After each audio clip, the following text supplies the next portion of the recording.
Hi everybody, we're back here with part two of our series of creating a Christmas light installation company. Part two is all about startup materials and costs associated with them. So we'll jump in right here. Your basic needs to run a business, you need a truck or a van. You need something to carry your stuff, carry your ladders, and get you where you need to be.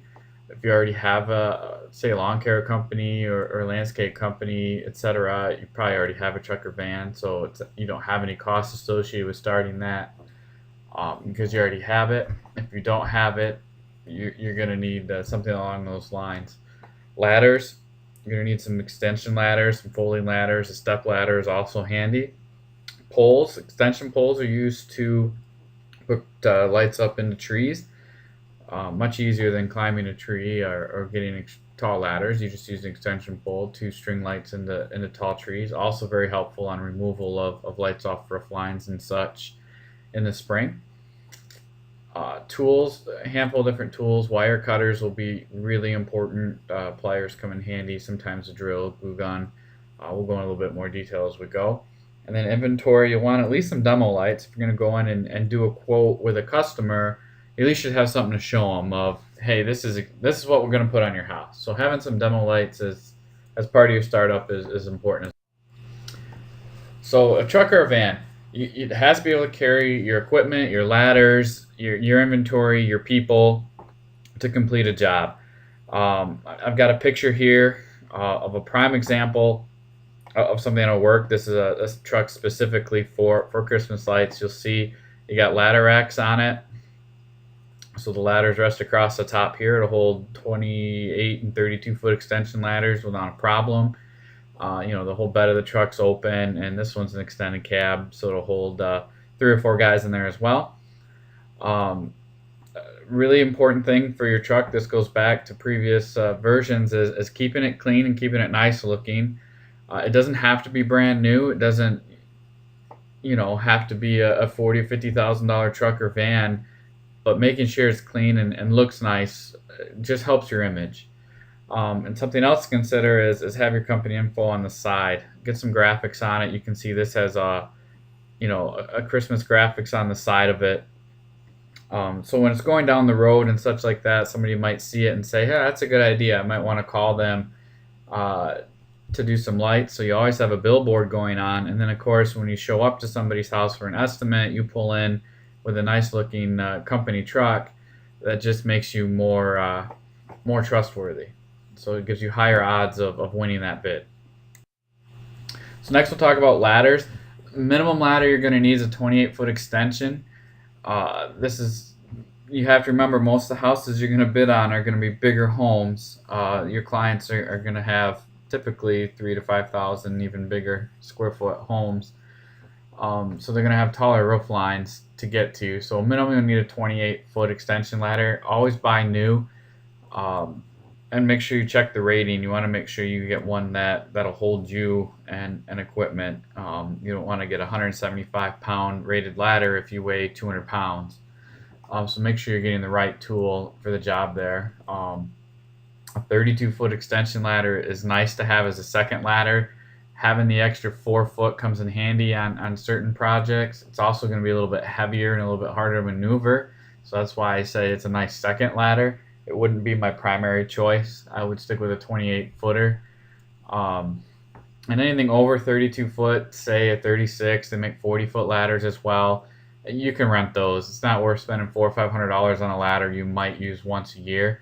Go rent one, or if you can get a lift, rent one and try to. If you've got a few projects together, you can actually combine that and split that rental cost across 2 or 3 different projects.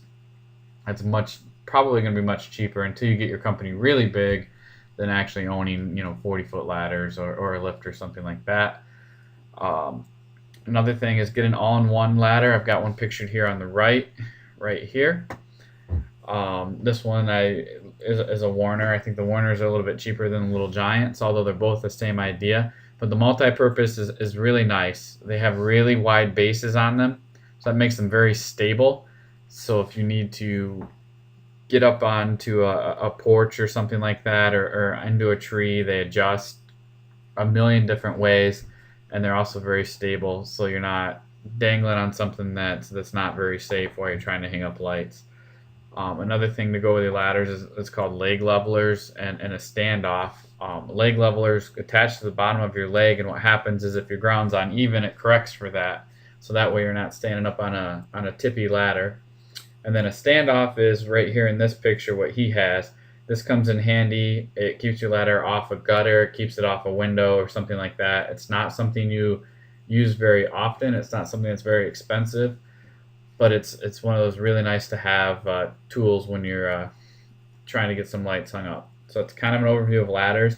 I highly recommend aluminum ladders over fiberglass for the reason that they're much lighter weight. The trade-off with this, of course, is you don't want to use any live electricity ever on an aluminum ladder. So that kind of leads into a little bit of ladder safety. Always do a quick inspection. You're going to show up onto a job and that ladder's been on the roof of your van or your truck and bounced around a little bit. Just give it a quick look over, make sure everything's working correctly, make sure that the hooks are safe on it so you don't crawl up there and have the thing collapse on you. Always make sure, again, check the rating to make sure it's rated for your use.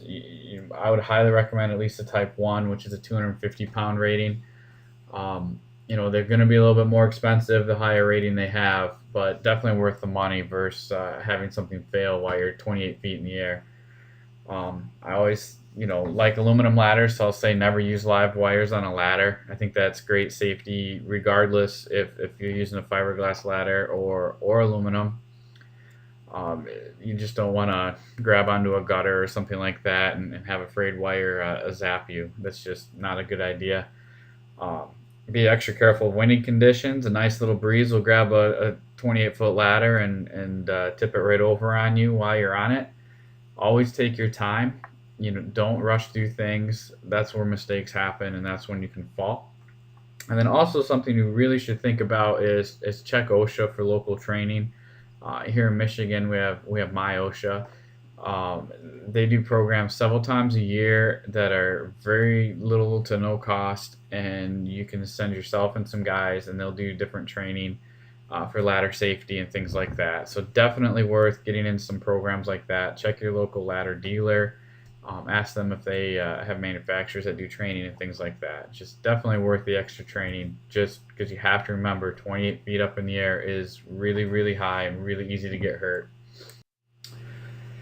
So on the poles, I like the Mr. Longarm. They're fiberglass poles. They're basically a painter pole. They come in various different sizes. They're adjustable. They make a bunch of different versions, but I like having a 12, a 16, and a 23 or 24 foot length. And what this does is you don't want to use your 24 foot on a smaller tree, because now you've got a whole bunch of extra pole and you're trying to fight between the ground and the tree. So it's nice to have a little bit various sizes on these as well. And what you want to do is attach a hook to the end of the poles, and that's gonna hold your wire of your lights up and let you put them in the tree and such. They make plastic hooks that you can get at Home Depot or Lowe's and things like that. They're $4 or $5. Don't buy them. They're absolutely just crappy. They're gonna break on you. What I've got pictured here is this is just a basic metal hook. It's got a little bit of a rubber coating on it. These are $1 or $2. They're usually in the closet type or garage organization category in your Home Depot type stores. Get one of these, screw this into the end of your painter's pole, tape it up really good so it doesn't move around or come unscrewed, and so it's nice and solid, and use that in the end of the pole, and you'll be 100 times happier than if you're using a plastic hook. So it's definitely a much more solid way to set up your poles. So must-have tools. Wire cutters. You're going to use wire cutters for when you're making custom C9 strands for roof lines, if you make custom extension cords, if you have a wreath to hang and you're using wire to hold it. Just an all-around pair of wire cutters. I've got a picture there on the lower left. They don't have to strip. It would be very rare you'd be in a situation where you have to strip wires for anything. Basically, you're going to be putting plugs on wire, which doesn't involve any stripping. or just cutting wire. So there's no real need to have a $40 or $50 pair of wire strippers or cutters. Just get some basic $8 or $10 cutters and go. Pliers are handy. Sometimes zip plugs are a little bit tough to get closed, so having a pair of pliers on hand can give you a little extra leverage. Electrical tape, dielectric grease. I like to put these in plugs if they're going to lay in the ground or anything like that. The grease just keeps things from rusting and keeps good contact. Screwdriver set, you never know when that comes in handy. And then a voltage tester. I've underlined this because this is absolutely my favorite tool for installing Christmas lights. It's basically the yellow item pictured there on the lower right. And what that is you put that into a plug or an electrical outlet, and it beeps and glows if it's live, and it does nothing if it's dead. And what that does is really helps you troubleshooting. If you made a custom extension cord and it's not working, you put that in, and does it light up or not, and you can help backtrace of where are you losing power and go from there. So definitely a great tool for that moment when you plug everything in and nothing comes on. It definitely helps you quickly troubleshoot what's going on. Some additional tools you may need: a drill. If you have a brick house that you're installing a wreath or garland on, sometimes you need a concrete bit and some anchors and some hooks to actually attach these items to the house. Craft wire or lightweight cable kind of goes in there again. The craft wire is nice if you want to hang a wreath or attach a wreath to a porch or above a garage or on a door.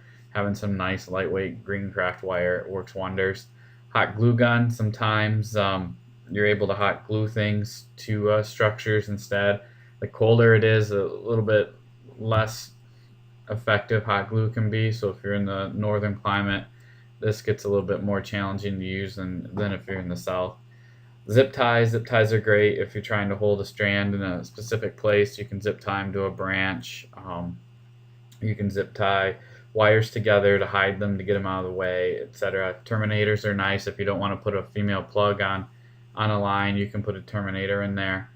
And then I put Lightkeeper in here. Lightkeeper is a tool to troubleshoot strand lights. I make these for both incandescent and LED. And what you want to do is, if you decide that it's worth your time to troubleshoot what's wrong with strands and try to find the bad bulb, a Lightkeeper is a $20 tool that is kind of handy to have. Inventory. I wouldn't go out and buy a whole bunch of inventory to have on hand. Reason being is you kind of really don't know what people are going to buy. I could tell you that warm white and pure white are going to be very popular colors versus multicolor or other solid colors. So I would start with some demo lights. I'd get yourself a strand each of pure white and warm white and multicolor. The multicolor is nice because it has each of the different colors in them, so you don't have to carry a blue strand or a green strand around with you. You can just start with a multicolor. I would go a 5mm style. As we get more involved into the installation part, you'll get a better idea of why I think 5mm style is a little bit better style to use for Christmas light installation. And then I'd also get a section of C9, which are the 2.5-inch bulbs. Get each color, the warm white, pure white, red, blue, green, on a strand. Get some clips, the plastic clips that we use to attach them to gutters and shingles, so you can show your customer this is what we're doing. We're not damaging your house when we put them in. And then get a small 24-inch wreath and maybe a small section of garland if you want. So you can say, hey, here's a kind of how our garland and how our wreath is a little bit nicer than what you can go to the store and get. So having those things and putting them in your customer's hand kind of gives them the real feeling. They can actually see it before they buy it a little bit. Maybe you take a strand of lights and throw it on a bush in front of their house and say, hey, this is kind of what the color looks like when it's installed, type of thing. So I wouldn't go out and buy cases of lights on hand until you start getting to be a little bit bigger company and get a little bit feel of what you're going to sell. You're going to sell a lot of white lights.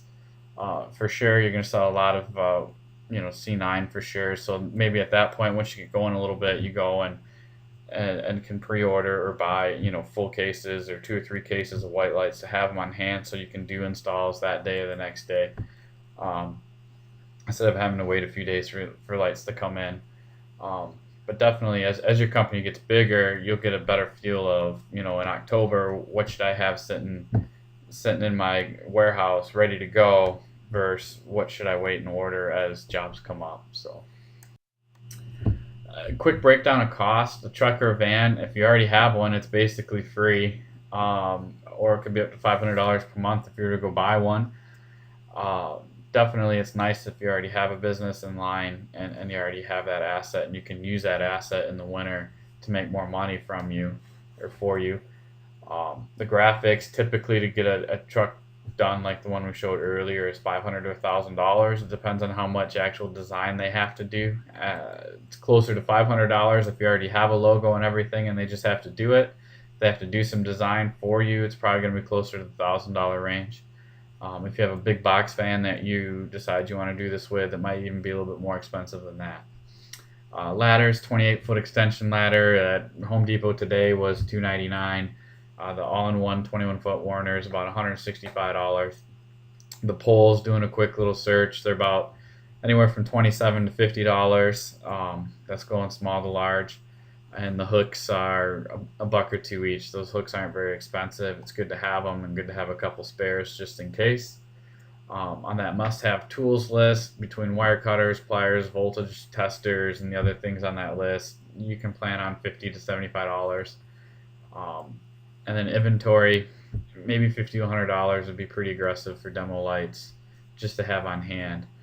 So kind of a total, excluding the truck, because it's kind of the wild card here, it's about $750 is probably a really good solid guess of how much money you would want to have to invest in just starting your company. This doesn't count any marketing dollars or anything like that.